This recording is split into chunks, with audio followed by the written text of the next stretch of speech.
Ya, firman pada sore yang indah ini saudara, ini sebenarnya tema yang sudah saya bawakan kemarin di khotbah saya hari Minggu kemarin, dan ini saya bawa kembali tetapi dengan versi yang baru, versi yang berbeda ya.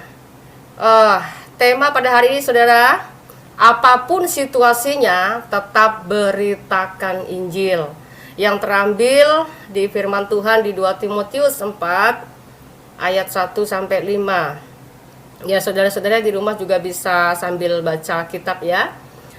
Di hadapan Allah dan Kristus Yesus yang akan menghakimi orang yang hidup dan yang mati, aku berpesan dengan sungguh-sungguh kepadamu demi pernyataannya dan demi kerajaannya.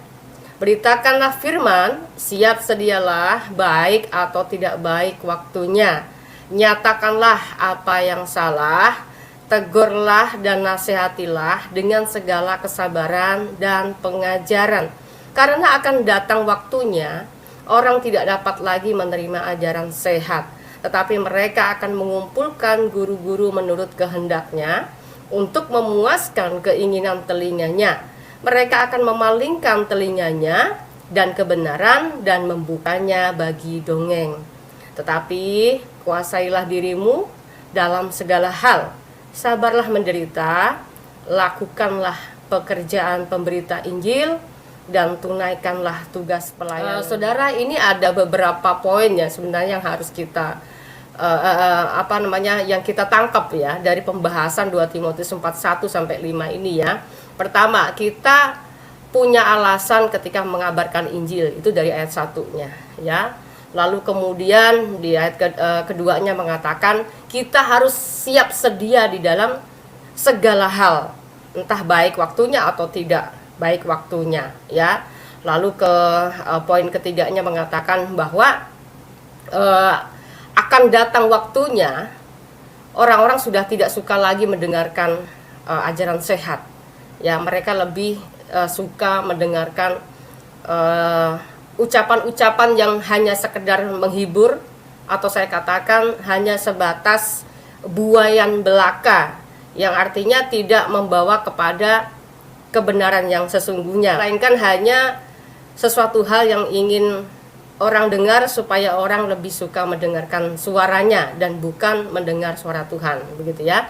Lalu di poin yang terakhirnya mengatakan setiap orang pengabar Injil dituntut untuk menguasai diri di dalam segala hal ya, entah situasinya itu enak dan entah situasinya tidak enak, tetapi tetap kita harus dalam penguasaan diri. Oke saudara, kita akan kupas ya pokok perenungan pada kita. Nah, kenapa sih bisa dikatakan apapun situasinya tetap beritakan Injil? Artinya pemberitaan Injil ini bukan hanya main-main ya saudara ya, tetapi harus sesuatu kewajiban bagi orang-orang yang mengaku bahwa saya ini percaya Yesus, saya ini pengikut Yesus, begitu ya. Tetapi ketika orang mengatakan saya percaya Yesus, saya pengikut Yesus, tetapi dia tidak melaksanakan perintah Yesus, maka saya katakan Anda menghibur diri, begitu ya. Oke, pokok perenungan yang pertama, kenapa Injil itu harus diberitakan? Ya, ini bisa dikatakan bagian penting pengajaran Yesus adalah amanat agung. Ya. Nah, makanya saya sambil saya utarakan, saya juga sambil bertanya kepada saudara-saudara di luar sana, ketika kita diutus Tuhan sampai ke pelosok dunia ya, itu artinya kita harus tahu pesan yang dibawa oleh Tuhan itu apa. Karena kalau kita baca di Matius 28 ayat 19 mengatakan, pergilah jadikanlah semua bangsa muridku. Nah, artinya di sini saudara, kalau orang menjadi muridnya, bukan hanya nama Yesus yang harus kita sampaikan, melainkan pengajarannya juga. Nah, makanya saya pertanyakan, poin pertama ini buat bahan perenungan buat kita semua adalah kenapa Injil harus diberitakan? Ya, karena di dalam Injil ada pengharapan besar, yaitu tentang namanya. Itu yang pertama, teman-teman boleh catat di luar sana ya. Dan yang kedua adalah tentang kasih karunia-Nya. Lalu ketiganya adalah tentang nasihat ajaibnya. Bila ada yang kurang, mungkin teman-teman bisa menambahi sendiri ya. Ya, ini pokok perenungan dari saya. Tetapi kalau teman-teman mungkin ada lagi, boleh ya. Karena ini hanya sebatas pembahasan saya.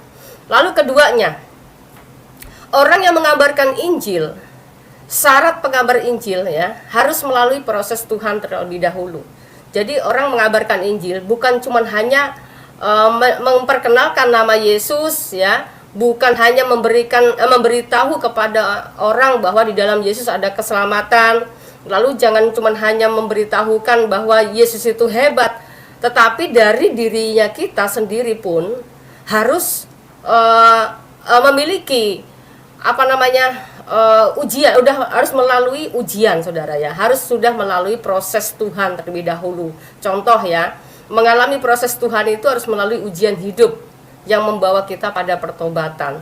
Jadi jangan sampai ketika kita mengabarkan Injil, Yesus itu baik, pengajarannya baik ya misalnya gitu ya, tetapi ketika dia menyampaikan dalam keadaan mabuk atau mungkin hobinya mabuk gitu ya, dalam hidupnya juga menjadi batu sandungan buat orang dan tidak bisa mencerminkan sebagai pengikut Kristus. Nah, ini salah juga.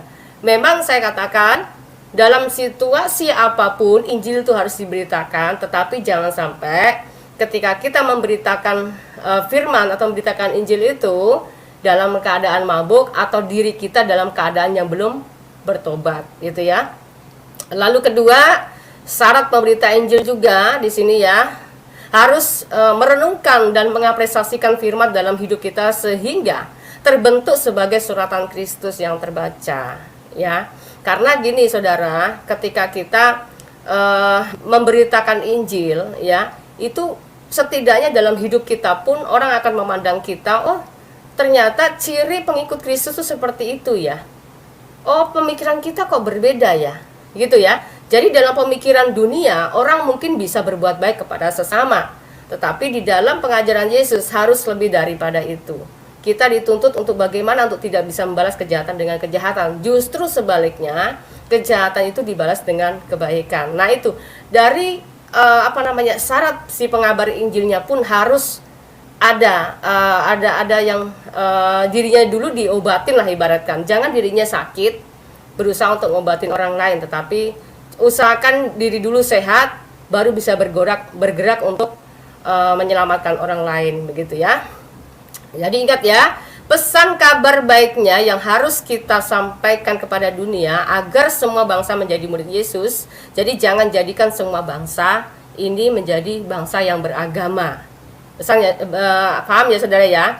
Jadi pesan pemberitaan Injil ini yang harus kita sampaikan ke dunia ini bukan menjadikan semua bangsa ini menjadi bangsa yang beragama ya, tetapi jadikan semua bangsa itu untuk menjadi murid Yesus. Artinya bangsa yang bertuhan ya saudara ya, bukan bangsa yang beragama tetapi bangsa yang bertuhan.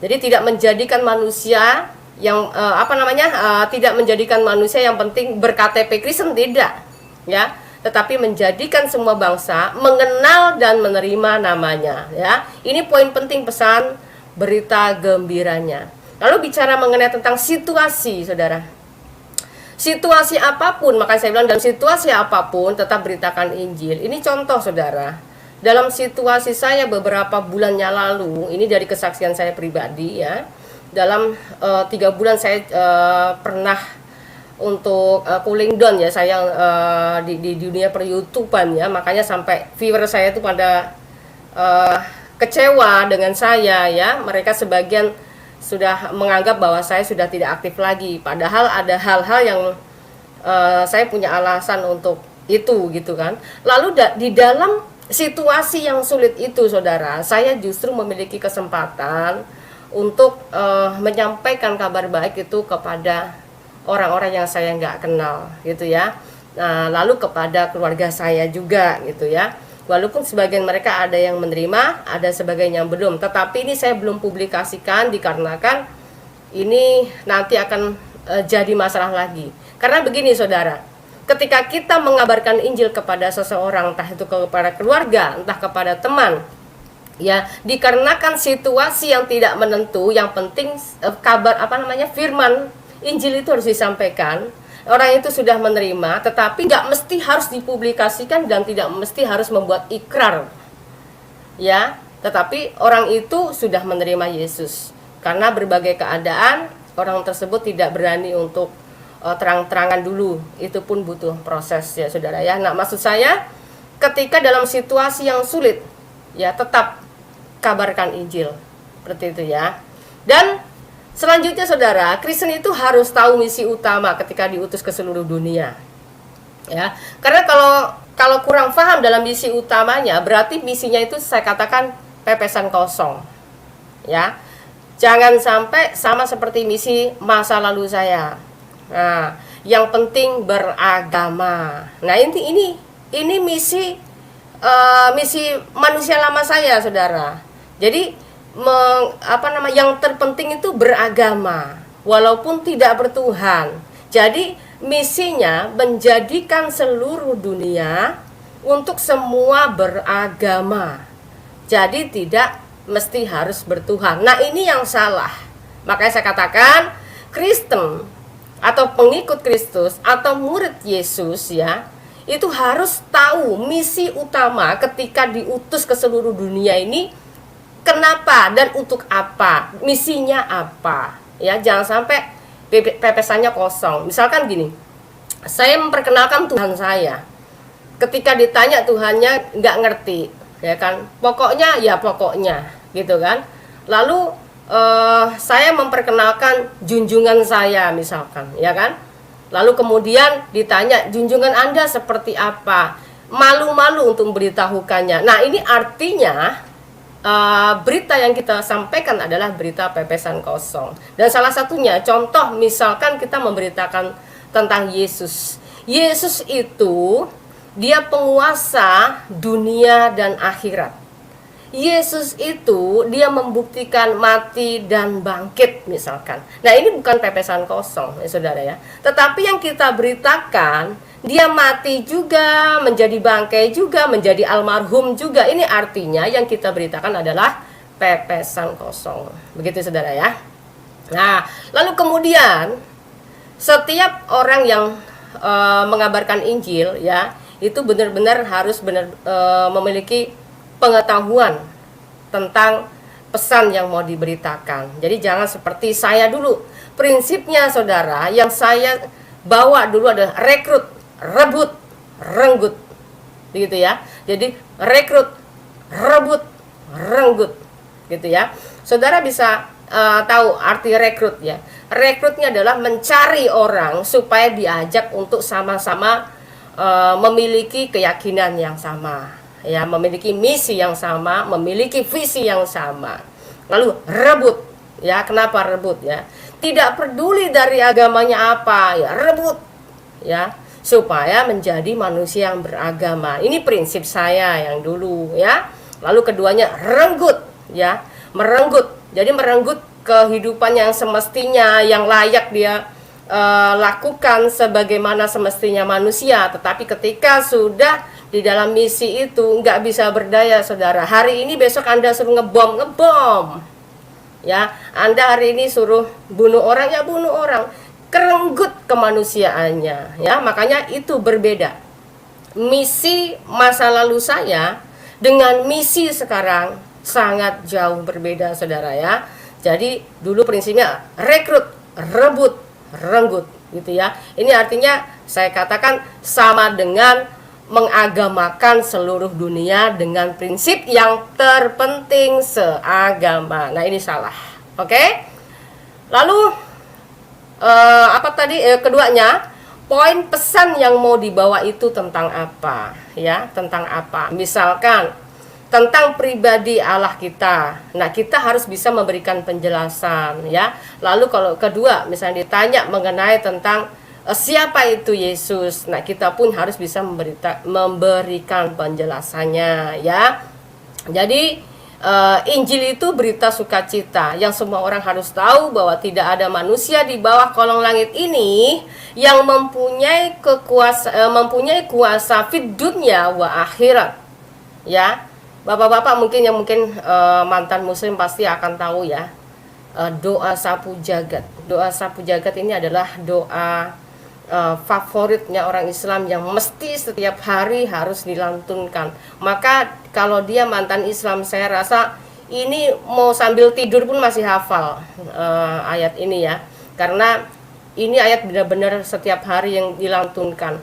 Dan juga ya, doa sapu jagat ini adalah doa favoritnya Rasulullah ya. Kenapa saya sampaikan ini saudara? Karena ya memang saya berlatar belakang di sana. Ketika saya dulu berdoa ini, yang penting hafal dan saya tidak mengerti artinya apa. Tetapi ketika saya sudah di dalam terang, baru kelihatan artinya apa. Nah, makanya saya katakan saya lebih yakin bahwa inilah ayat sesuai ayat yang menurut saya perlu dipertanyakan juga. Misalkan begini saudara, Rabbana atina fid dunya hasanah wa fil akhirati hasanah wa qina adzabannar ya. Ini artinya adalah Tuhan kami, berikan kami kebaikan di dunia dan kebaikan di akhirat. Lindungilah kami dari siksa neraka. Nah, ini adalah doa-doa untuk orang dunia, saudara ya. Jadi sekarang bisa dipertanyakan kepada hati nurani Anda semuanya. Ketika Anda berharap bahwa di akhirat nanti ya ada neraka ya, maka setiap orang yang merasa bertuhan, Tuhan gak akan mungkin membiarkan pengikutnya untuk masuk neraka. Betul apa tidak? Ya enggak saudara? Ya, tetapi kecuali ya Tuhan yang kita sembah ini adalah Tuhan yang egois, bodoh amat. Lu mau nyemplung neraka kayak nggak mau ke surga kayak bodoh amat, terserah lu sanggup apa enggak, kan gitu ya. Ini artinya Tuhan yang sangat egois. Nah, kenapa saya katakan bahwa tidak ada manusia di bawah kolong langit ini yang mempunyai kuasa fid dunya wa akhirat kecuali dia adalah Yesus Kristus, Tuhan dan Juru Selamat kita. Saudara bisa baca di Wahyu 1. Sebentar, saya juga buka Alkitab dulu ya, sampai saya sebentar saudara. Baca ayat 1, Wahyu 1 maksudnya, Wahyu 1 16 sampai 17 saudara. Nah, kita baca buat bahan kita untuk bisa semakin mengerti firman Tuhan ya saudara ya. Bentar, saya tadi lupa untuk mempersiapkannya. Saya hanya ingat saja, tapi saya lupa. Ya, saudara bisa baca ya. Di Wahyu 1 ayat 16 sampai 17. Ini adalah kesaksian Rasul Yohanes. Dan di tangan kanannya ia memegang 7 bintang, dan dari mulutnya keluar sebilah pedang tajam bermata 2, dan wajahnya bersinar-sinar bagaikan matahari yang terik. Ketika ayat 17 ya saudara, 17 sampai 18-nya aja biar lebih cepat. Ketika aku melihat dia, tersungkurlah aku di depan kakinya sampai sama seperti orang-orang mati. Tetapi ia meletakkan tangan kanannya di atasku, lalu berkata, Yesus berkata begini, jangan takut, aku adalah yang awal dan yang akhir. Lalu di ayat 18-nya saudara, dan yang hidup, aku telah mati, namun lihatlah, aku hidup sampai selama-lamanya, dan aku memegang segala kunci maut dan kerajaan maut. Nah, saudara, kenapa tadi saya memakai ayat dari sapu jagat tadi ya, ayat hafalan saya dulu ya. Ini juga adalah ayat doa favoritnya Muhammad. Ya. Beliau masih memohon keselamatan, kebaikan dunia dan akhirat ya, dan minta perlindungan dari siksa neraka ya. Maka saya katakan inilah jawabannya. saudara akan mendapatkan jawabannya di Alkitab, di dalam Yesus itu sendiri. Ya, apa yang kita sampaikan tadi itu adalah kunci untuk kita menemukan jawaban bahwa yang berkuasa dalam dunia dan akhirat adalah Yesus Kristus, ya. Lalu saudara bisa baca lagi di Yohanes 8 ayat 23 sampai 24, saudara. Ini buat bahan pertimbangan juga, ya, untuk saudara-saudara di rumah. Walaupun saya percaya Kristen sudah ini ayat-ayat ini bukan ayat asing lagi, ya, sudah sangat terbiasa, tetapi firman yang saya sampaikan hari ini bukan hanya khusus untuk orang Kristen saja, tetapi untuk orang yang belum mengenal Tuhan, yang mungkin lagi proses dalam mencari mencari Tuhan, maksudnya, ya, mencari Tuhan yang benar gitu. Ya, Yohanes 8 ya saudara, ya. Yohanes 8 ayat 23 sampai 24. Mari kita baca bersama-sama. Nah, itu uniknya di dalam Yesus itu begitu. Setiap kita khotbah, saudara, itu yang duduk, yang datang atau jemaat itu pasti kita ajak baca kitabnya sama-sama, ya. Jadi kalau misalnya kitab yang dibawa jemaat dengan kitab yang dibawa pendeta ternyata berbeda, nah itu perlu dipertanyakan, saudara. Tetapi jika sama, nah itu berarti tuduhan mereka ini nggak ada buktinya, ya. Lalu ia berkata kepada mereka, kamu berasal dari bawah, aku dari atas. Kamu dari dunia ini, aku bukan dari dunia ini. Karena itu tadi aku berkata kepadamu bahwa kamu akan mati dalam dosamu. Sebab jikalau kamu tidak percaya bahwa akulah dia, kamu akan mati dalam dosamu, ya. Kalau seorang nabi, saya rasa nggak mungkin hanya sekedar tinggal percaya sama dia bisa kalau orang tidak percaya sama dia langsung mati dalam dosa, ini nggak mungkin, saudara, ya. Orang percaya Musa, orang percaya Abraham, orang percaya Adam, orang percaya siapapun, saudara, ya, itu tidak akan menjamin orang itu masuk surga, dikarenakan Musa dan para nabi yang lainnya tidak memberikan jaminan keselamatan kepada kita. Oke, ya. Maka saudara nanti perlu tanya deh. Misalnya Anda bertanya, wahai Kanjeng yang mulia, neng swarga iku isine opo? Awake dhewe takon karo sapa? Aja takon karo wong donya, tapi takonen karo wong swarga. Nah, ini bahasa Jawa nih, saudara, ya. Ya, itu bahasa Jawa nih, ya. Jadi baca Yohanes 14 ayat 1 sampai 4. Nah, Yesus adalah ahlinya surga itu sendiri. Oke? Makanya saya katakan, beritakan bahwa tidak ada jalan lain kecuali harus melalui satu-satunya ahli peta yang akan membawa kita masuk surga. Ya, Yohanes 14 ayat 6. Lalu saya katakan lagi, beritakan siapakah Yesus itu? Kenapa kalau dia Tuhan suka menyebut Bapa dan Allah? Baca ayat berikutnya di Yohanes 14 7 sampai 10. Lalu baca lagi ya, saudara, ya, siapakah Yesus ini di Wahyu 1 ayat 8, saudara bisa periksa di rumah, ya. Lalu semangatnya adalah ketika kita mengabarkan baiknya, semua orang harus tahu siapa Yesus. Satu, bahwa hanya Yesus yang empunya surga, ya. Lalu kedua, manusia yang tidak akan mendapat pengampunan dosa apabila tidak mempercayai karyanya penebusannya. Ini perlu digarisbawahi. Jadi jawabannya adalah Yohanes 8 ayat 23 dan Yohanes 8 ayat 24. Ini buat jawaban ketika Anda berdoa untuk keselamatan fid dunya wal akhirat, ya. Pertanyaannya, saudara, kita yang sebelah juga pasti sama untuk pergi ke seluruh dunia, ya. Bukan sama, maksudnya berbeda, saudara. Mereka juga memiliki misi-misi, tetapi berbeda pesannya. Misinya berbeda, penyebarannya cara penyebarannya beda, ya. Lalu pelaksanaan keagamaannya juga beda, ya, saudara, ya. Jadi kalau misalkan saudara-saudara yang mungkin masih merasa sebagai orang yang mempunyai misi untuk mengagamakan dunia, maka saya kasih tahu saudara, Anda sia-sia. Karena di dalam kekristenan tidak diajarkan untuk bermisi untuk semua dunia beragama, tetapi untuk bermisi bahwa dunia harus bertuhan. Orang beragama akan terjun kepada kemunafikan, tetapi orang yang bertuhan, dia akan mengerti pribadi Tuhan dan tidak akan menyombongkan diri. Oke, saudara, ya. Jadi Injil harus disampaikan kepada orang-orang yang belum percaya maupun orang-orang yang sudah percaya. Oke? Mungkin saya rasa mungkin sampai di sini dulu untuk perenungan firman kita sore pada hari ini, tetapi akan saya tutup dengan pernyataan satu ayat di Yohanes 11 ayat 25, Saudara.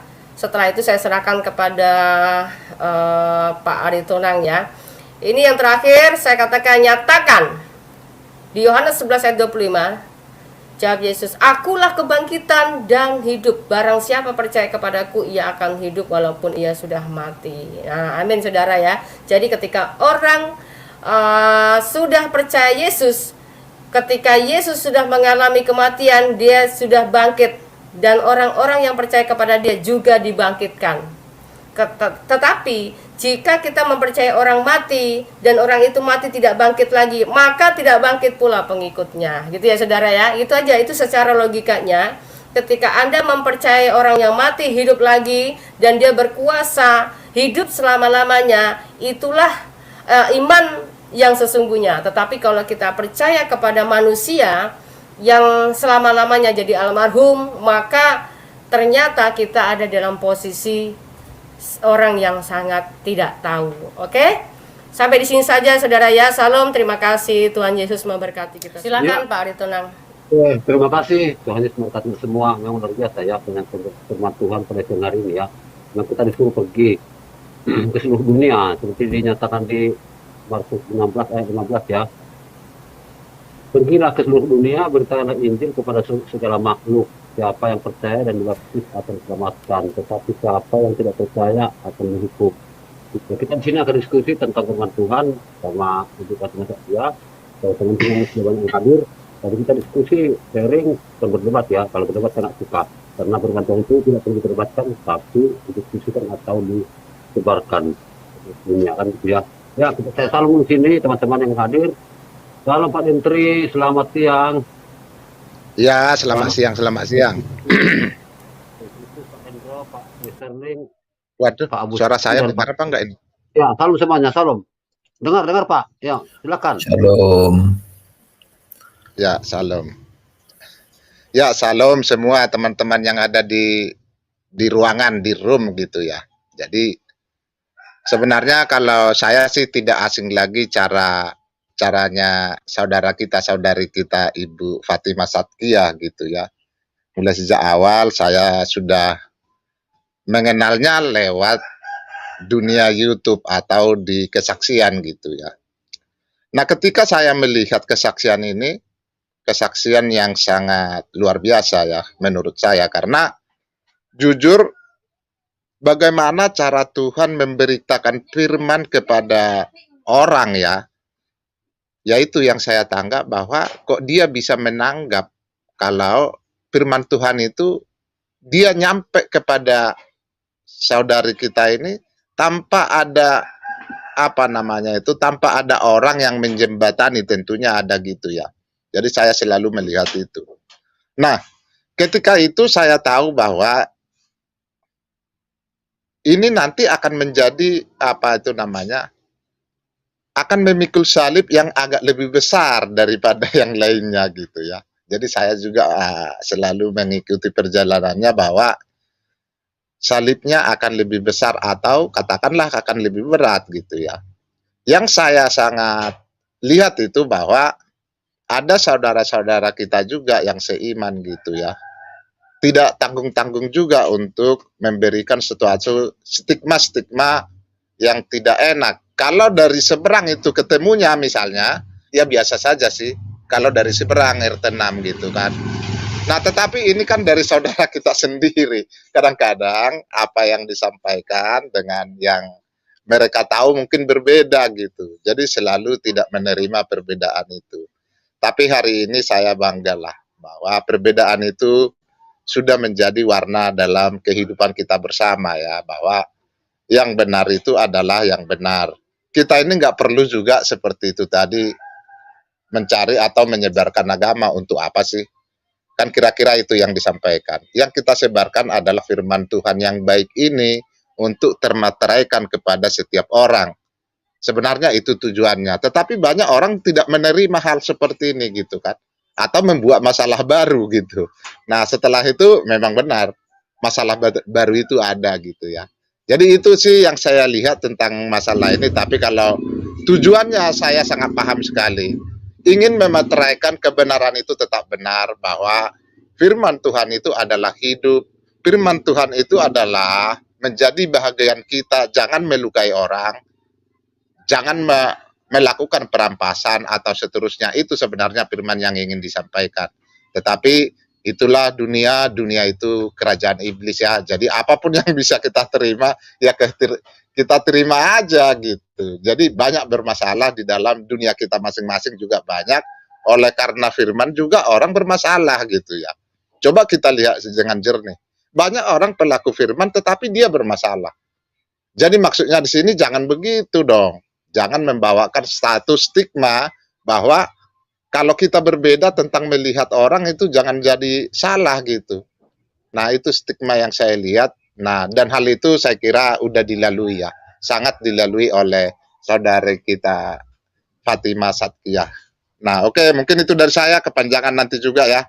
Nah bisa kita nanti sambil lagu pujian. Terima kasih Pak Detri ya. Ini mau ditanggapi Bu atau lanjut dulu Bu Fatimah? Lanjut aja silakan Pak. Saya Oke. pengen tahu respon yang diterima Bapak-bapak Ibu semuanya hari ini seperti apa. Oh ya, ya. Sekarang Pak Laskar Kristus, salam Pak Laskar Kristus. Silakan. Ya, ya, salam. Ya, ayat ini bagi saya juga ayat yang paling artinya jemaat di Timotius adalah salah satu jemaat yang memang di-warning oleh Rasul Paulus. Itu pun kalau kita melirik dalam 1 Timotius pasal 6 ayat 12, itu kita bertanding dalam iman, dalam pertandingan iman yang benar. Nah, rebutlah hidup yang kekal. Tapi kalau ayat 2 Timotius pasal 4 ayat pertama, nah tapi ke ayat 5, kalau sampai di ayat ke-7, nah itu banyak di tempat orang-orang meninggal. Aku telah mengakhiri. Oke. Konsep di dalam 2 Timotius pasal 4 ini penuhilah panggilan pelayanan ya, artinya perikop ini adalah apapun situasinya tetap beritakan Injil benar. Nah, di dalam hal ini saya menyoroti dalam 2 Timotius pasal 4 untuk ayat 3 sampai ayat 5. Nah, firman Allah berkata di situ bahwa firman Allah yang tertulis harus menjadi satu pedoman tertinggi dalam kebenaran. Untuk itu kita harus memakai firman Allah yang diberitakan oleh Roh Kudus. Nah, di sini kita melihat di dalam 2 Korintus pasal 4 ayat 3 sampai ayat 5 itu pemisahan terhadap rohani orang percaya. Nah, ini ada bunyi-bunyi. Nah, jadi begini, pemisahan terhadap pemisahan rohani terhadap orang percaya. Jadi maksudnya orang Kristen di gereja atau di mana. Nah, konsep mengenai pemisahan dari jahat. Jadi ada orang percaya belum tentu sepenuhnya dia sungguh-sungguh hidup di dalam konsep kekudusan dan mematuhi perintah dan menjadikan amanat agung di dalam Matius 28 tadi yang ayat 18, 19, 20. Jadi ini menjadi satu perintah utama pada saat Yesus berinkarnasi, benar-benar dia mati dan dia bangkit. Selama 40 hari dia meninggalkan pengajaran ini terhadap rasul, murid 12 rasul itu untuk amanat agung seperti kita. Karena 10 hari kan dia tinggalkan Roh Kudus. Nah, oleh karena itu dasar utama dalam konsep pemisahan, dalam pengajaran pemberitaan Injil, dalam hubungan Allah dengan umatnya, menurut Alkitab, pemisahan itu meliputi ada 2 dimensi. Ada satu yang beranggapan negatif dan satu yang beranggap positif. Yang negatif, memisahkan diri secara moral dan rohani dari dosa dan dari segala sesuatu yang bertentangan dengan dosa yang tidaklah kehendaki. Tapi kebenaran firman Allah ini tetap mereka terima, tetapi hidup di dalam 2 pola. Nah, yang kedua, mendekatkan diri secara total kepada Allah dalam satu persekutuan, misalnya seperti kita berfellowship di channel R3 Batu, dan akrab dan intim melalui penyerahan diri, penyembah di dalam roh dan kebenaran, dan bertobat setiap hari dan juga melakukan firman setiap hari, sehingga menjadi satu konsep surat yang terbuka di dalam 2 Korintus pasal 3 ayat 2 dan 3 di sana, atau yang arti kata lagi ngetren, menjadi garam dan terang. Artinya memiliki kepekaan kasih Kristus. Nah, itu sebabnya bahwa kita menyoroti di sinilah banyak sekali kan bermunculan apologet-apologet saat ini berfellowship di saat COVID-19. Ini ada sisi positif, ada sisi negatif.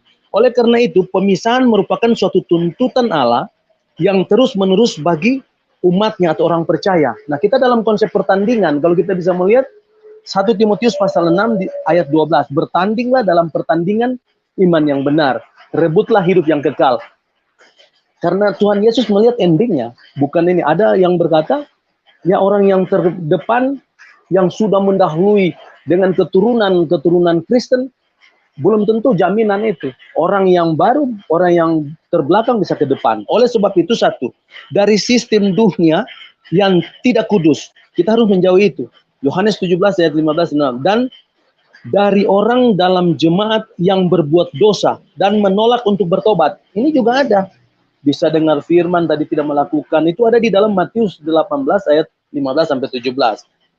Yang ketiga, menghindari pengajaran guru-guru jemaat dan kepercayaan yang palsu, yang mengajarkan teologi yang salah dalam pengertian terhadap kebenaran secara alkitabiah. Kita boleh lihat Yohanes pasal 1.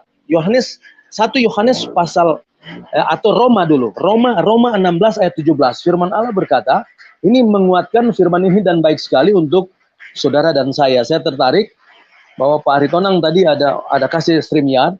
Roma 16 ayat 17 firman Allah berkata begini.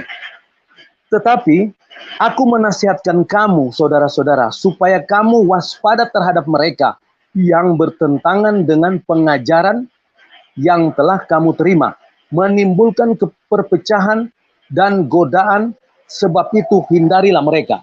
Nah, kita kuatkan lagi di dalam 1 Yohanes pasal 4. Nah, ini sangat baik untuk Pak Ibu Fatima punya tema khotbah, dan ini untuk menyadari bagi kita semua. 1 Yohanes pasal 4 ayat pertama, firman Allah berkata, saudara-saudara yang kekasih, janganlah percaya akan tiap roh, tetapi ujilah roh itu, apakah mereka berasal dari Allah? Sebab banyak nabi-nabi palsu yang telah muncul dan pergi ke seluruh dunia. Tuhan Yesus memberkati hambanya, Ibu Fatima dan channel R3 Batu, serta yang ada di room maupun di live chat. Salam. Salam, luar biasa Pak Laskar Kristus ya, betul-betul. Terima kasih Pak Laskar Kristus. Ya, mau ditanggapin Bu Fatima atau lanjut? Lanjut saja Pak, orangnya banyak Pak, nanti menyita waktu. Ya, berarti ini nanti sekalian dirangkum Bu ya, gitu ya. Ya, siap-siap, boleh, silakan. Ya. Sekarang Pak Endro Suryanto. Halo Pak Endro, selamat sore. Pak Endro, dibuka mic-nya Pak Endro. Pak Endro masih monitor. Bakung kemana ini Bakung? Mungkin Pak Endro dihira ini, makanya nggak dibuka mic-nya.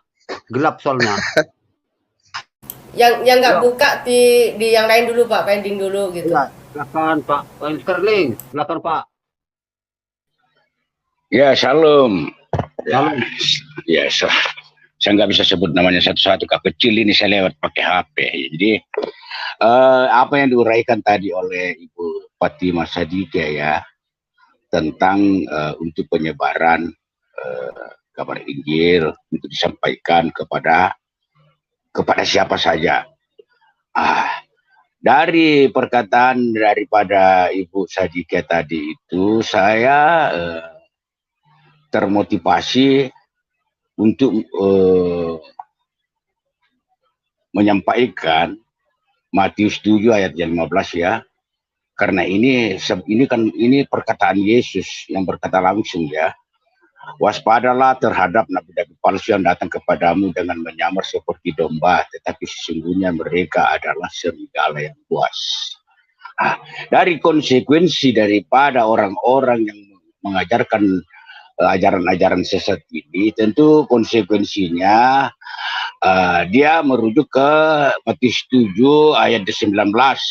Dan setiap pohon yang tidak menghasilkan buah yang baik pasti ditebang dan dibuang ke dalam api.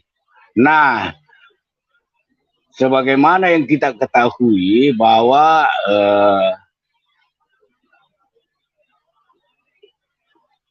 apa yang disampaikan oleh Yesus itu sebuah ketegasan, bahwa sebuah ketegasan yang pernah dinubuatkan oleh Nabi Yesaya.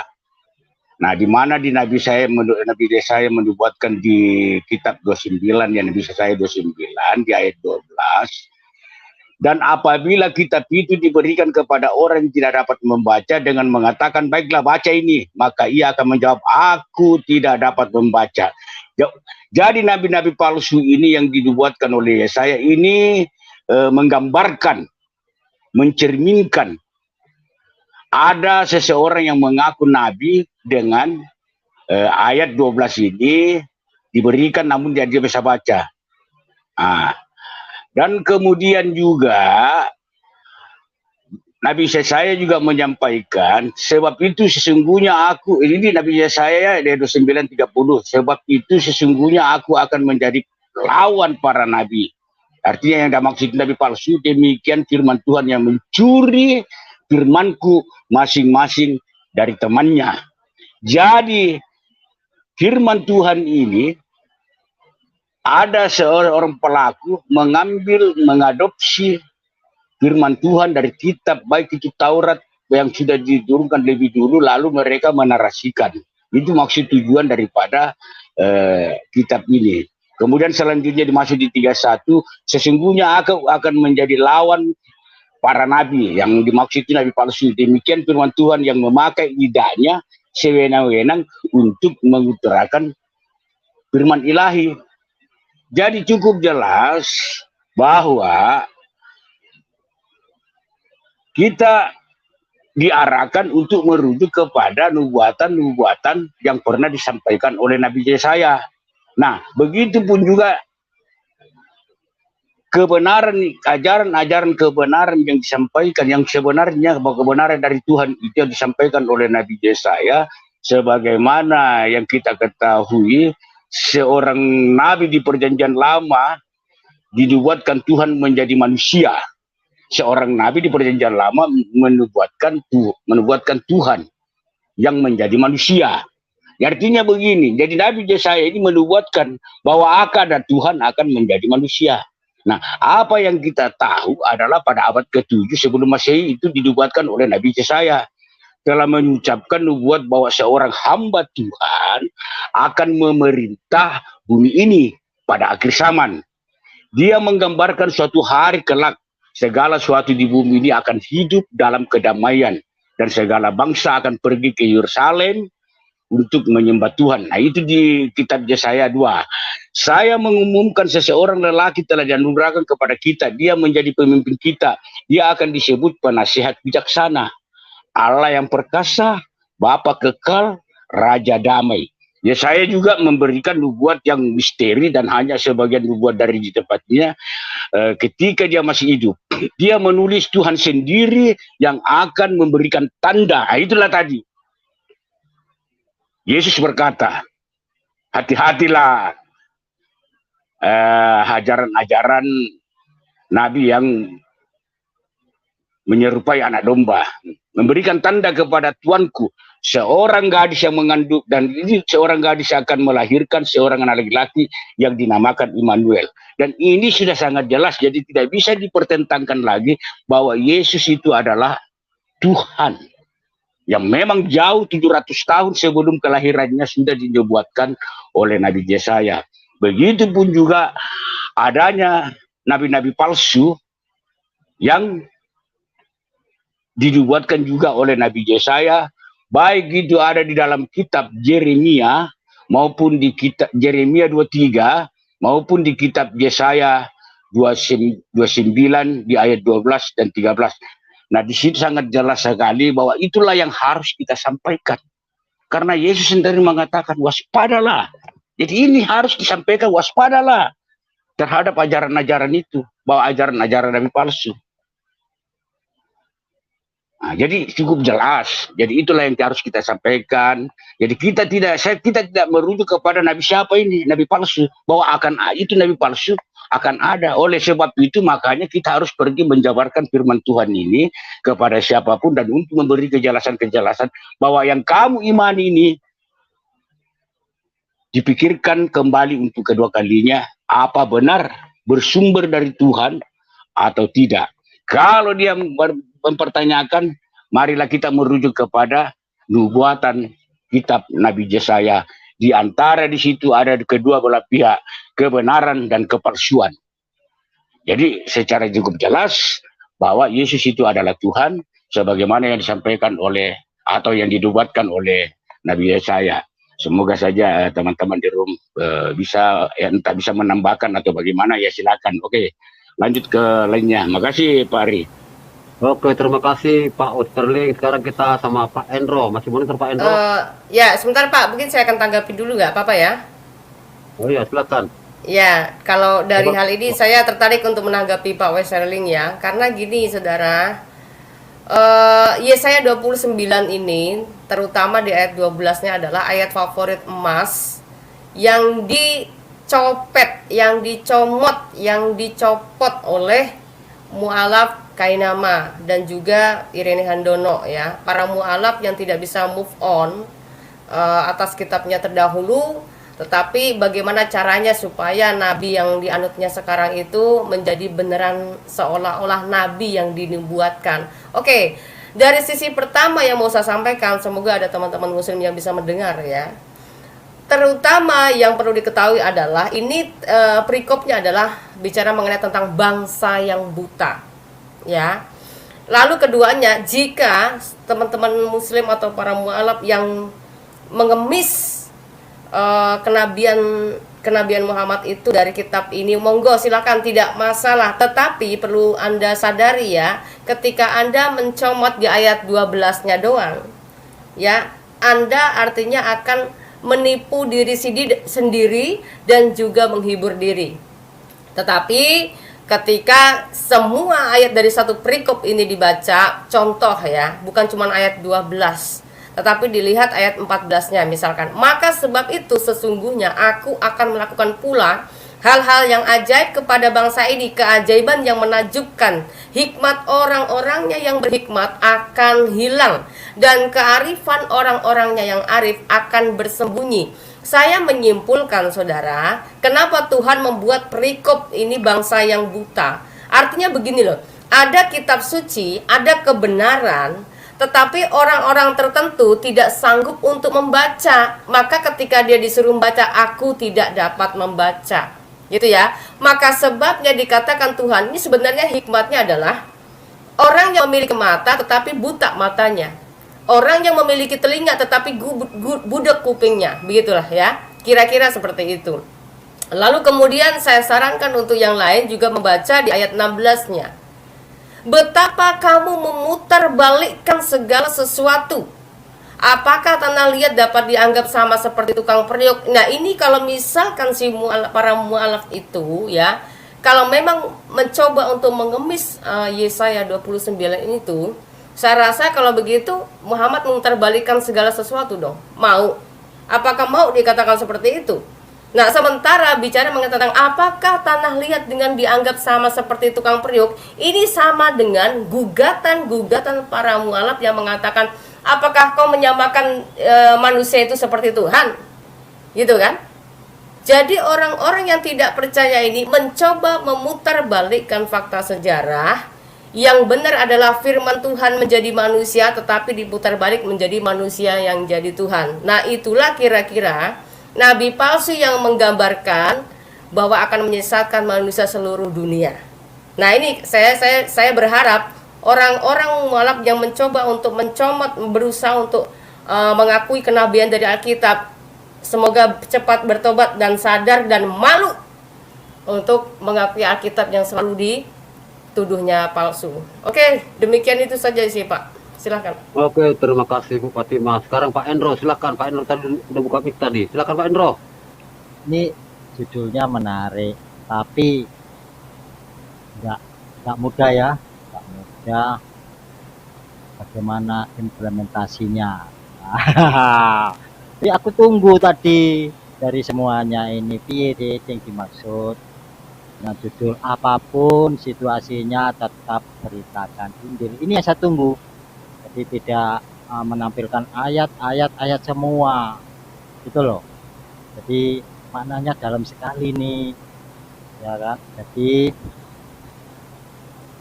kalau saya memaknai Bu Fatima ya, jadi apapun situasinya, jadi ini dimanapun engkau berada, caranya apa? Tetaplah engkau menjadi toladan. Nah, kalau menurut saya begitu loh Bu Fatima. Jadi menjadi toladan. Wis Mas yo situasine piye, tetap nggak tergoyahkan. Ketok kue murid Yesus, maksud saya gitu loh ya kan. Maksud saya gitu. Coba apa memang seperti itu Bu Fatima? Ya mohon maaf kalau memang tidak seperti itu, mungkin bisa tambahi, tapi sepengetahuan saya ya kan, jangan tergoyahkan situasinya apapun, ya kan. Jadi engkau menjadi toladan. Demikian Bu Fatima, salam. Salam, ya, saya tertarik untuk menanggapi juga ini. Baik, pertanyaan Bapak, ketika kita dalam situasi apapun kabarkan Injil, itu tidak masuk hanya melalui tentang kehidupan kita setiap hari-hari kepada semua orang, Pak. Hal ini pernah saya sampaikan kepada gereja saya. Ya, jadi begini, Bapak. Ini temanya apapun situasinya tetap beritakan Injil. Jadi Injil itu harus disampaikan yang tadi saya sudah kalau misalnya Bapak tadi menyimak dari uraian yang saya sampaikan dari ayat pertama dari pertama sampai terakhir ya. Mungkin Bapak akan bisa nangkep karena menjadi Kristen tidak cukup hanya berbuat baik. Tetapi saya sarankan ketika orang mengikut Yesus, dia punya respon untuk kasih kepada sesama, itu harus, itu respon otomatis Pak, nggak bisa dibuat-buat. Untuk memberitakan Injil dengan kebaikan tidak bisa, tetapi itu adalah saya katakan persyaratan yang harus dilakukan ketika orang sudah siap mengaku murid Yesus. Ya, dia akan mengikuti teladan Yesus dan kehidupannya pun tidak bisa menjadi batu sandungan orang lain. Tadi saya sudah contohkan.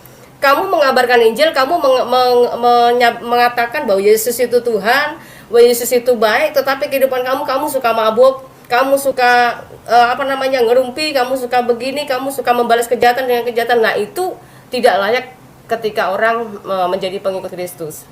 Nah, jadi ada banyak hal tadi poin yang sudah saya sampaikan, Pak. Jadi bukan sekedar hanya berbuat baik, karena dunia juga bisa berbuat baik kepada orang yang baik kepada kita. Tetapi yang dituntut ini bukan masalah kebaikan, tetapi Injilnya. Nah, Injil yang tadi sudah sampaikan adalah pertama, bicara mengenai tentang siapa itu Yesus. Lalu keduanya adalah bicara tadi mengenai tentang kasih karunia yang harus kita sampaikan. Di dalam Yesus itu ada apa?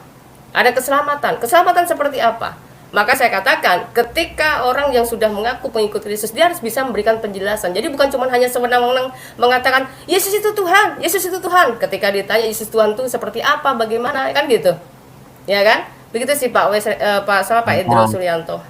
Iya mantap. Jadi itu yang saya maui. Contoh-contohnya bagaimana? Ya lengkap sekali. Memang dari tadi memang saya harapkan dari teman-teman juga kui mulai nenek kui biar dulu Kristen tapi nggak iso loh koyo Bu Fatima itu nggak iso aduh. Jadi saya belajar tidak ya. Juga Pak, tidak juga, tidak, semua masing-masing memiliki kelebihan dan kekurangan masing-masing lah. Sekarang waktunya kita kasih sama Pak Medi Ginting. Salam Pak Medi Ginting. Oke, saya menanggapi sedikit pendapat Bu Fatimah tadi. Bukan pendapat menanggapi sih, saya hanya memberi saran sedikit. Saya ingat satu ilustrasi. Ada seorang anak berkata kepada bapaknya, "Pak, Tuhan Yesus itu agamanya apa?" Bapaknya bilang, "Tuhan Yesus tidak punya agama, karena di Alkitab sendiri pun kan tidak ada agama Tuhan Yesus." Nah, Walaupun dia lahir di waktu itu di tengah-tengah bangsa Yahudi kan, dan dia pun sering masuk ke sinagog begitu kan, dan dia juga seorang rabi. Tapi dia seringkali mengatakan bukan agama yang dia bawa. Baru satu lagi, Pak, Tuhan Yesus itu gerejanya apa? Kata anak lagi, tidak ada. Jadi anak ini berkata, kalau Tuhan Yesus saja nggak mempermasalahkan agama dengan gereja, kenapa kita harus sibuk mempersalahkan agama dan gereja begitu? Nah, teman-teman, saya bukannya mau bahas mau bicara tentang agama dan gereja ya kan, tapi kalau kita perhatikan, agama tidak menyelamatkan. Orang yang agamawi, ritual itu berbeda dengan orang yang spiritual. Orang yang agamawi atau ritual, dia seperti gini. Satu ilustrasi yang pernah saya sampaikan juga di sini, ada dua orang anak yang sedang berjalan ke sekolahnya. Mereka hampir terlambat. Seorang anak berkata, mari kita berhenti dan berdoa dulu. Seorang anak lagi, tidak, mari kita berlari sambil berdoa. Nah, yang anak yang berkata seperti mari kita berhenti dan berdoa dulu, ini adalah ritual agamawi. Nah, sementara seorang anak yang berkata kita berlari sambil berdoa, anak ini spiritual. Nah, yang dibutuhkan saat ini adalah spiritual. Karena Tuhan menginginkan hubungan, bukan ritual. Harus begini, harus begitu. Kalau mau masuk ini harus begini. Kalau mau masuk ke situ harus begitu. Itu tidak ditentangkan Tuhan. Itulah agama ya. Agama itu kalau di kitab Kejadian pun kita bisa lihat tindakan manusia membuat pohon ara untuk ketika dia sudah jatuh dalam dosa, itu agama. Untuk menutupi bahwa dia udah tahu kalau dia itu telanjang. Dia berusaha menutupinya. Itu agama, ara. Makanya kalau di dalam Matius, Lukas, Markus, Yohanes, Yesus kan mengutuk pohon ara. Bukan pohon aranya, itu kan lambang dari agamawi. Nah, hubungan itu adalah anak domba. Hari demi hari, begitu. Nah, satu lagi begini, kita ini adalah orang yang sudah diselamatkan. Saya dengar tadi Bu Fatimah tadi berkata seperti gini, buat apa jadi orang Kristen? Memberitakan Yesus, tapi masih suka mabuk, begitu. Kalau ada orang yang masih suka mabuk, suka berzina, suka berjudi, dan nyaman dalam posisinya itu, sebenarnya dia belum lahir baru, Bu. Karena ketika kita lahir baru, kita sudah pindah habitat. Saya juga pernah sampaikan di grup ini, seekor ikan, biasanya dia hidup di air. Biasanya hidup di air. Tapi ketika dia ditampakkan ke darat, dia bisa hidup, tapi sebentar. Dia nggak nyaman. Dan bisa mati kalau kelamaan di darat. Sebentar bisa. Begitu juga dengan kita yang ketika kita percaya sama dia, kita bisa aja jatuh. Tapi kita nggak betah gitu. Kalau dulunya kita suka diskotik, contohnya kan, suka berjudi, suka masuk klub, atau berzina, atau segala macam. Dan ketika kita menerima dia sebagai Tuhan dan Juru Selamat kita, roh kita kan sudah berpindah. Roh dia mengalami masuk ke dalam diri kita. Dan kita nggak betah. Nah, kalau ada orang yang seperti itu tadi, memberitakan Tuhan, dia hanya berbicara tentang Tuhan. Bukan mengalami Tuhan. Itu menurut saya. Kalau salah nanti tolong dikoreksi, begitu. Nah, begitu juga dengan saat ini kita kan tadi saya dengar nabi palsu, begitu. Bagaimana kalau sebagai orang percaya kita memberitakan Injil? Kita ini adalah pelayan perjanjian baru. Kalau di kitab Matius, Tuhan Yesus bilang kita harus menjadi garam dan terang. Walaupun kebanyakan saat ini kita tidak menjadi garam, tapi kebanyakan menjadi terang, kumpul semua, begitu kan. Padahal Tuhan Yesus bilang pergi. Nah, ketika kumpul semua jadi terang, akhirnya silau. Orang mau masuk aja, silau kali gitu, nggak pede dia kan gitu kan. Nah, ketika kalau jadi garam, kita nggak nampak, tapi mempengaruhi. Tapi sebenarnya Paulus bilang kita itu adalah suratan dan cerminan Kristus. 2 Korintus 3. Apa itu suratan dan cerminan? Ketika orang melihat kita, orang melihat, wah, kok anak ini berbeda. Nah, ketika orang membaca kita, suratan, ini kok berbeda. Akhirnya mereka akan ikut, begitu. Nah, di tengah situasi seperti sekarang ini, kita lihat ketakutan di mana-mana, ada gempa, ada wabah, begitu. Kalau kita sendiri pun takut, apa bedanya kita sama dia? Bahkan saya pernah dengar sendiri seorang yang rajin ke gereja berkata, kok bisa ya zaman seperti ini? Kok bisa ya banyak kali penyakit seperti ini? Malah mereka berdoa kepada Tuhan, Tuhan jauhkanlah bencana dari kami, Tuhan jauhkanlah ini, jauhkanlah itu. Padahal di 2 Timotius 3 ayat 1 Tuhan berkata, ketahuilah bahwa pada zaman akhir akan datang masa-masa sukar. Dalam versi King James-nya perilous time, masa-masa berbahaya.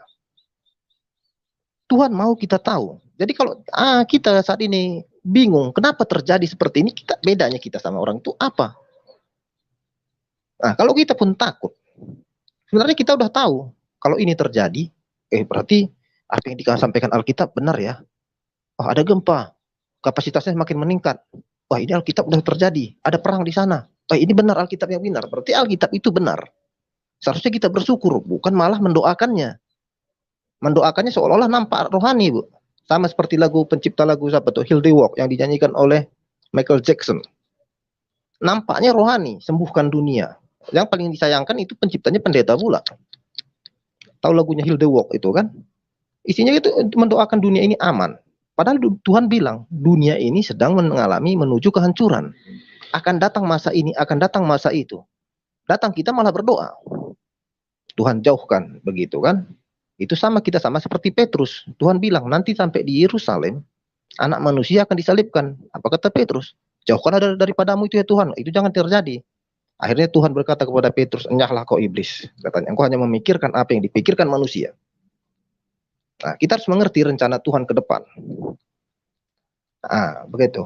Soal nabi-nabi palsu tadi begini. Nabi palsu itu kalau kita selalu saya dengar di tempat ini, nabi palsu itu adalah mengarah kepada nabi orang seberang. Tapi sebenarnya kita nggak sadar, nabi palsu juga banyak di Kristen. Bahkan di Galatia 1 Petrus berkata, jika ada seseorang yang memberitakan Injil yang lain daripada Injil yang kuberitakan, walaupun itu malaikat, walaupun Paulus sendiri, walaupun siapapun itu, terkutuklah dia. Injil lain itu bukan berarti kitab suci yang berbeda dengan kita, tapi Injil yang dari kita sendiri. Mereka membengkokkannya, begitu. Sama seperti di Hawa dulu, Taman Eden. Tuhan kan berkata kepada Adam, buah semua pohon di taman ini boleh kamu makan, kecuali pohon itu. Tapi iblis berkata, dia membengkokkannya. Bukankah semua pohon di taman ini tidak boleh kamu makan? Membengkok-bengkokkan, coba silahkan dibaca itu. Itu ada dibengkokkannya di Kejadian 3 itu. Dibengkokkannya firman, seolah-olah nampak benar. Nah, bagaimana kalau orang yang tidak mengerti, jadi percaya-percaya saja. Nah, nabi palsu pun yang dimaksud dalam Alkitab itu bukan hanya seorang nabi yang muncul dengan jubah yang putih, panjang apa gitu, tidak. Terkadang media juga nabi palsu. Kita mempercayainya. Makanya hati-hati zaman sekarang ini. Di zaman sekarang ini kan Tuhan bilang salah satu permintaan Tuhan adalah seperti di Wahyu 13. Kita berhikmat. Ketika kita berhikmat, kita bisa membedakan ini datang dari Tuhan atau tidak, begitu. Dan jangan sama seperti dunia. Ketika ada orang takut, kita takut. Ketika ada ini, kita takut. Apa bedanya kita sama orang itu? Nah, kalau maka tadi kita dikuduskan. Kita dikuduskan itu bukan berarti disucikan, tapi dipisahkan. Kudus, kados. Pisah, begitu. Jadi kita berbeda. Kalau di tanah Mesir, ketika ada tulah 1, tulah 2, tulah 3, sampai tulah 9, justru di tanah Gosen tidak terjadi apa-apa. Mereka dikuduskan, dikadoskan sama Tuhan, dipisahkan.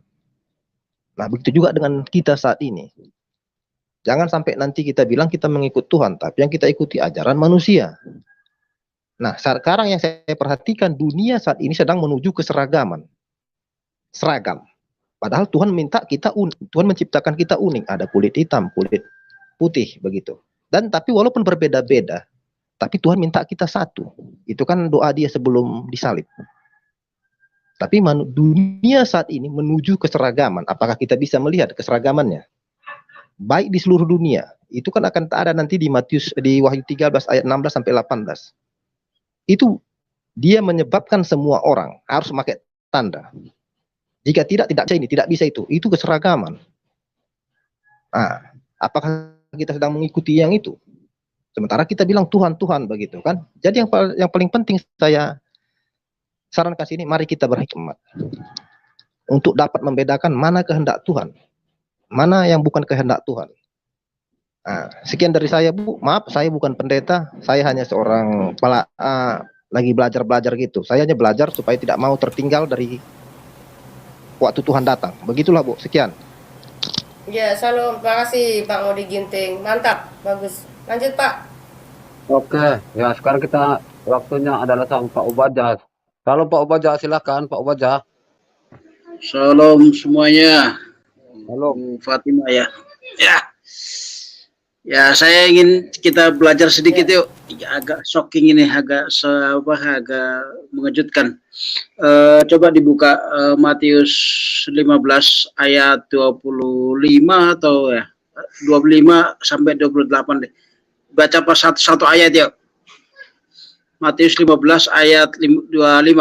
Pak Ritano bisa dibuka? Ya, di mana Pak? Matius 15 ayat 25 deh. Ini agak mengejutkan. Ya. Matius 15 Biar enggak monoton. ayat 25 ya. Ya. Ayat 25.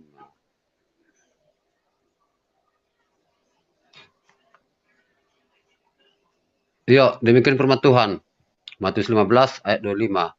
Tetapi perempuan itu mendekat dan menyembah dia sambil berkata, Tuhan tolonglah aku. Demikian firman Tuhan. 26. Oke, 26-nya. Tetapi Yesus menjawab, tidak patut mengambil roti yang disediakan bagi anak-anak dan melemparkannya kepada anjing. Itu dulu. Bagaimana kalau kita yang yang sebagai posisi kita ibu itu, kita sudah mengharap-harap Tuhan tolonglah aku. Malah dikatakan di situ tidak layak mengambil roti dan melemparnya kepada anjing. Bagaimana kalau saya tanya Bu Fatima dulu deh, bagaimana perasaan ibu kalau ibu yang sebagai ibu itu, kebetulan ibu-ibu juga. Ya. Kalau seandainya saya tidak beriman dan tidak pasti dan tidak mempercayai bahwa Yesus itu Tuhan atau orang yang luar biasa, saya akan marah. Tetapi saya melihat iman si ibu ini terlalu percaya dengan Yesus, maka ketika Yesus ngomong seperti itu, dia seperti menguji perempuan ini, dia tidak tersinggung. Bahkan dia merasa bahwa kata perempuan itu, namun anjing itu makan remah-remah yang jatuh dari meja tuannya. Jadi paham, nggak langsung marah begitu loh Pak. Silakan. Oke, terima kasih Bu, luar biasa. Jadi menurut saya itu kan sudah dikatakan Tuhan tolonglah aku. Jadi dia sudah tahu itu Tuhan. Tapi jawabannya ternyata seperti itu.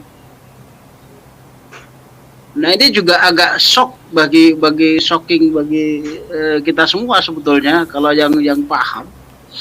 Kalau yang paham, coba Anda teliti perikop ayat itu.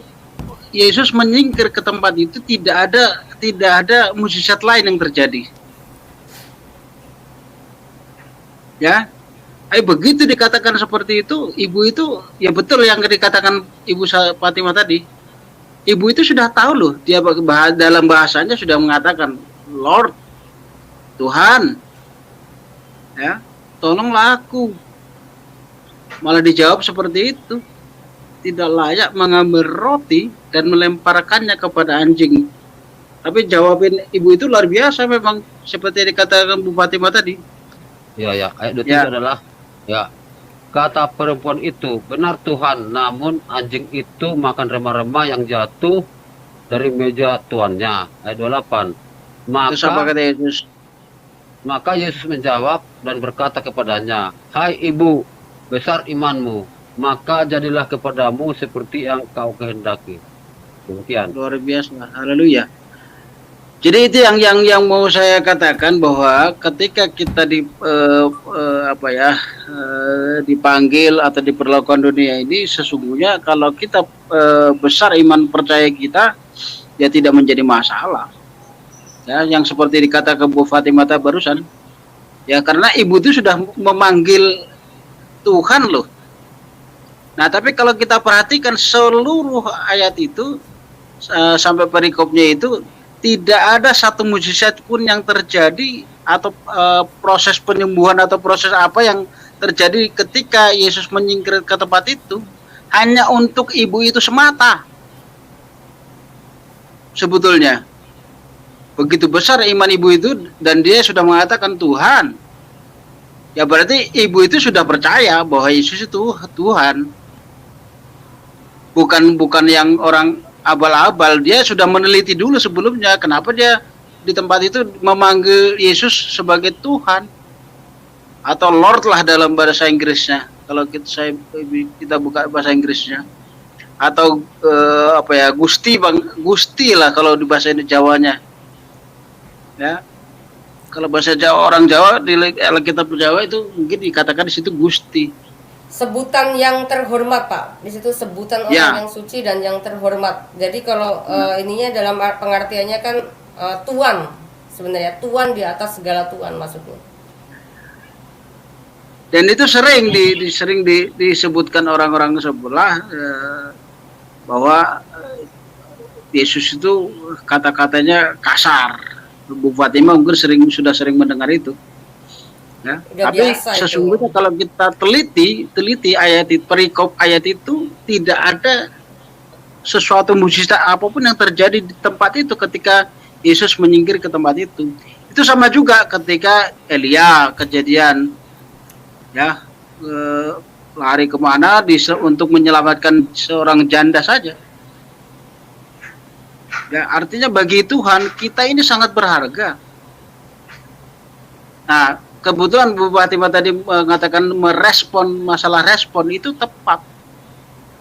Ya respon kita seperti apa? Itu yang penting. Terima kasih Bu Fatima. Saya hanya menguatkan aja.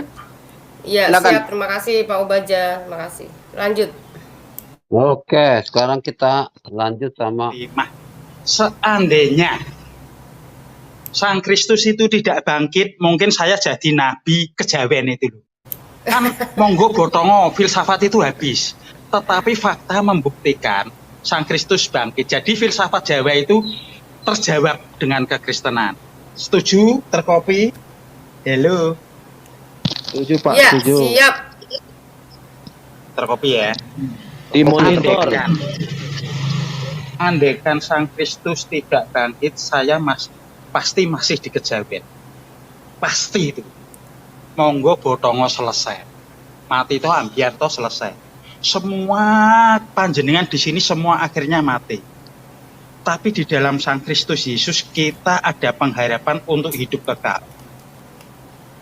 Roh kita dibangkitkan bersama Dia. Janjinya ya dan amin, di rumah Bapa banyak tempat tinggal. Kalau tidak demikian, aku pasti mengatakannya. Terkopi? Sangat Kopi, terkopi, Pak. Sangat terkopi. Jelas Istimewa. Pak. Jadi gini, itu waktu belionya Tuhan Yesus ngomong bicara filsafat Jawa, bicara trengku sumorem besing madu. Tuhan Yesus sudah nepuk dada loh. Aku tuh dari atas, you dari bawah. Padahal yang dikatakan you dari bawah itu mereka orang-orang pinter loh. Melebihi wali-wali loh. Betul, tapi maklah fakta membuktikan loh. Memang kita semua dari bawah, mereka dari bawah. Tapi Tuhan dari atas. Sang Malikinas Ilahinas. Sang Kalam Kodiim yang telah turun ke dunia ya. Betul? Dilanjut hambanya monggo Pak Komandan matur sembah nuwun.